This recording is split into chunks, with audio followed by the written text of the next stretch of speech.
Oke, baik. Perkenalkan, nama Maria Murni, kelas A, semester 7, NIM 1703030041, mata kuliah Sosiologi Terapan, jurusan Sosiologi, Fakultas Ilmu Sosial dan Ilmu Politik, Universitas Nusa Cendana Kupang.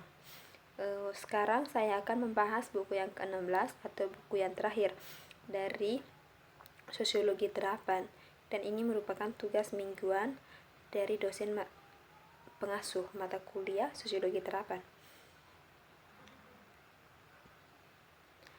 Buku ini berjudul tentang pembagian ruang maya kesetaraan, agensi, dan kebijakan di masyarakat informasi.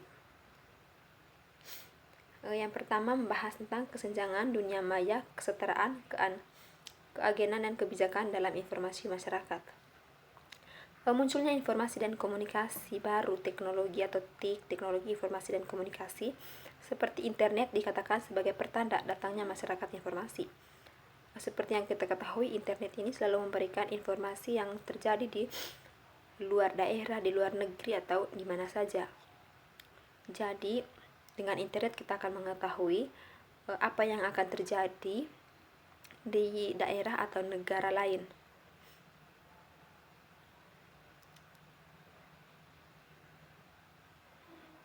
Paradigma sosial dan ekonomi baru merestrukturisasi dimensi ruang dan waktu tradisional di dalamnya hidup kita, bekerja dan berinteraksi. Jaringan komunikasi global yang diklaim mampu mengubah hampir semua aspek gaya hidup kita, termasuk pola dan waktu luang, hiburan, konsumsi, pendidikan, aktivitas politik, pengalaman keluarga, dan struktur komunitas. Transformasi mendasar seperti itu sekarang mulai menimbulkan pertanyaan penting tentang konsekuensi mereka, perpecahan sosial, keragaman, dan perbedaan. Akankah mereka misalnya memimpin yang lebih besar dari struktur kekuasaan dengan janji mereka akses ke informasi publik dan kolaborasi global? Atau sebaliknya, apakah mereka cenderung menghasilkan pelebaran perpecahan sosial antara kaya informasi dan miskin informasi di dalam dan di antara masyarakat keliling dunia? Koleksi yang diedit ini secara kritis berfokus pada prospek pengembangan strategi kesetaraan di era informasi. Sampai saat ini, euforia seputar munculnya internet sebagai sarana yang memungkinkan komunikasi banyak di seluruh dunia mungkin dengan mudah berhasil orang percaya bahwa jika orang belum online maka mereka sangat akan segera untuk mengetahui internet. Sedikit pertimbangan misalnya diberikan kepada kesenjangan yang sangat besar antara akses telepon dan orang-orang di dalamnya masing-masing negara, apalagi kurangnya konektivitas yang tersedia untuk sebagian besar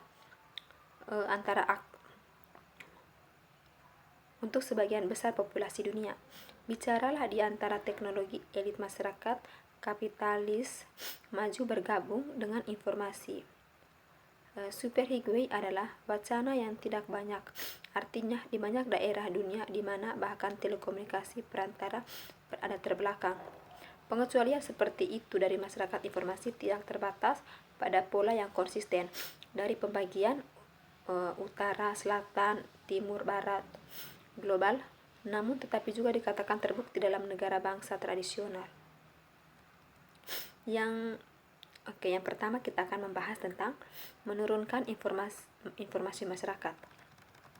Sejarah konsep masyarakat informasi dapat ditemukan di berbagai sumber, termasuk karya ilmuwan sosial seperti Daniel Bell pada tahun 1974, 1988, dan Alain Touraine 1974. Penulis futuris dan peramal seperti Tom Stoner dan Alvin Toffler, cybervisionis yang terikat dengan industri teknologi informasi dan komunikasi, dan yang lebih baru di pernyataan politisi senior dan pembuat kebijakan, sementara berbeda secara signifikan dalam kontribusi yang mereka berikan pada debat mereka.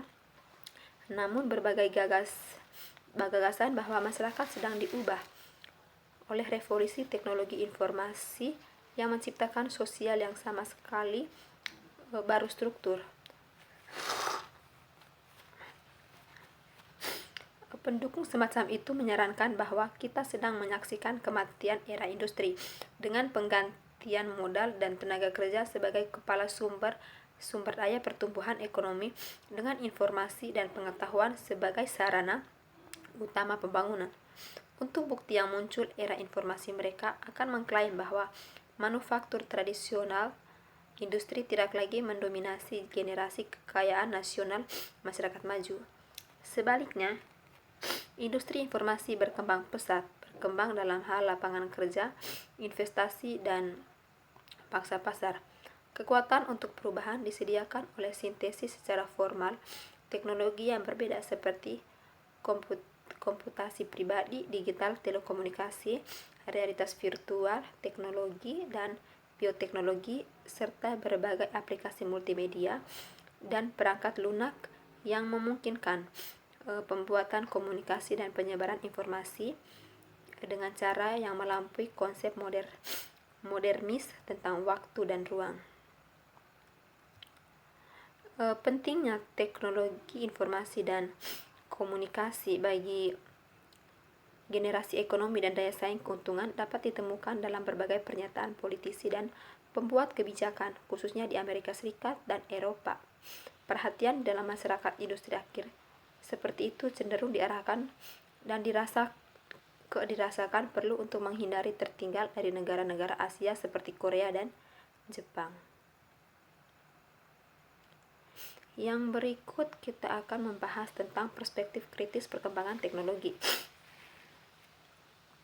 Dengan menghindari akun yang lebih utopis dari masyarakat informasi, penyumbang koleksi ini telah mencoba untuk mengadopsi kritis dan mungkin lebih berhati-hati, meskipun tidak keras kepala terhadap perubahan yang didorong oleh teknologi yang sedang berlangsung, khususnya perkembangan teknologi dilihat sebagai dibentuk oleh sosial ekonomi dan hubungan politik yang pada gilirannya seringkali menghasilkan ketidakpastian. Dari perspektif ini, penjelasan untuk penyebaran yang tidak merata teknologi informasi dan komunikasi di dalam dan di antara masyarakat harus dicari yang lebih jelas pemahaman tentang hubungan antara perkembangan teknologi dan peluang diferensial untuk menjalankan kekuasaan. Yang penting tentang pendekatan semacam itu adalah bahwa itu latar depan peran agen dalam setiap perdebatan tentang inovasi teknologi. Yang berikut tentang memajukan penelitian sosial dan pengecualian dan penyimpangan. Pengajuan penelitian sosial, pengecualian, dan penyimpanan. Koleksi ini dibagi menjadi 3 bagian. Bagian yang pertama adalah dari bab yang menantang banyak anggapan yang dimungkinkan oleh dunia maya lembaga yang lebih besar, mendorong lebih banyak kesetaraan dan memastikan lebih banyak otonomi untuk individu. Dan yang kedua terdiri dari kontribusi masing-masing analisis dampak teknologi informasi komunikasi didasarkan pada sosial dan ekonomi. Bagian yang ketiga dan yang terakhir terdiri dari kontribusi yang lebih fokus langsung pada kebijakan teknologi. Dibuka dengan serangan terukur Trofer Hayward atas optimis dari masyarakat informasi yang menyarankan bahwa manfaat teknologi informasi dan komunikasi akan menetes dari informasi yang dirugikan banyak dengan cara teknologi sebelumnya seperti mobil, TV, peralatan listrik, dan rumah tangga. Pasar bebas seperti itu perspektif melihat akses luas ke jaringan yang terhubung dengan komputer sebagai cara menyebarkan informasi dan pengetahuan ke lebih banyak warga dan dengan demikian berbagai pengaruh politik dan ekonomi secara lebih luas. Dia melanjutkan untuk mengeksplorasi pandangan bahwa jaringan sebagai pasar ide-ide akan berpindah dari metafora ke kenyataan, di mana pola-pola mapan kerugian konsumen dan kerugian majemuk dari rendah kelompok berpendapatan akan direplikasi dalam bentuk digital. Kelompok seperti itu bisa menjadi korban dari triumvirat yang kuat, koktail yang berkembang, teknologi egois untuk ekonomi stabil, kecenderungan untuk jalan tengah untuk mengadopsi sikap politik yang lebih reaksioner dan terus tidak terlihatnya sumber informasi publik dalam informasi rantai pengetahuan. Yang berikut tentang jaringan global dan mitos kesetaraan. Yang pertama, menentukan agenda politik. Menentukan agenda politik untuk akses publik ke informasi dan lebih luas dari yang ada perbedaan ekonomi. Meskipun ada banyak sekali minat di semua masyarakat tentang bagaimana caranya mereka yang memiliki alat dan instrumen untuk mengakses jaringan global baru. Misalnya modern, komputer, perangkat lunak, saluran telepon, akan kabel, kotak penuh kecerdasan, interaktif, dan keterampilan untuk memahami dan menanganinya.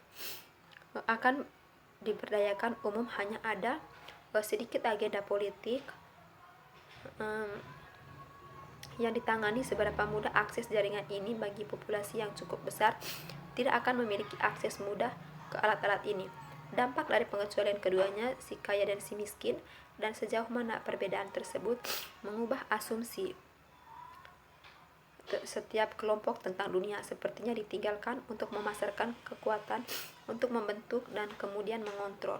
Itu pernah terjadi bahwa orang kaya dalam masyarakat manapun selalu memiliki keinginan disreksioner baru diciptakan untuk mereka oleh pasar sementara ekonomi kesulitan.